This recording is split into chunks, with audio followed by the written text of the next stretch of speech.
High, ফোনটা ঘাঁটতে গিয়ে দেখলাম এই ভিডিওটা করে রেখেছিলাম হোলির আগে, কিন্তু আমি ভিডিওটা পোস্ট করতেই ভুলে গেছি।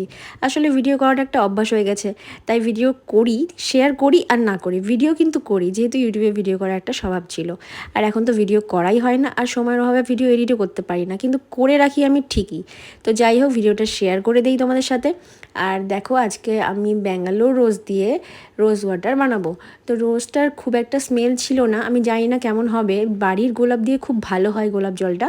তো আমি এখানে গরম জলের মধ্যে গোলাপের পাপড়িগুলোকে ধুয়ে তারপরে আমি দিয়ে দিয়েছি। আর দেখো, হালকাভাবে নাড়াচাড়া করতে করতে কালার চলে এসছে, আর ঠান্ডা করে তারপরে আমি এটাকে একটা ক্লিন কন্টেনারে ঢেলে নিয়েছি। আর তারপরে দেখো কত সুন্দর একটা কালার এসছে। আমি স্নান ধান করে ফ্রেশ হয়ে তো এই রোজ ওয়াটারটাকে এখন অ্যাপ্লাই করব স্কিনের উপরে।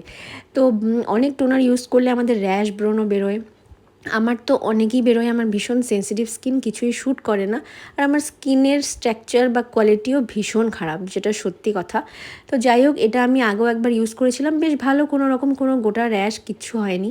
তো এবারও আমি বানালাম, জানি না কীরকম হবে, কতটা ইউজ করতে পারবো, তো তোমরা ট্রাই করে দেখতে পারো। আর এটা যদি বললাম বাড়ির রোজ হয়, তাহলে ভীষণ ভালো একটা স্মেল হয় আর ভীষণ ভালো কালারও হয়। তো ট্রাই করে দেখতে পারো।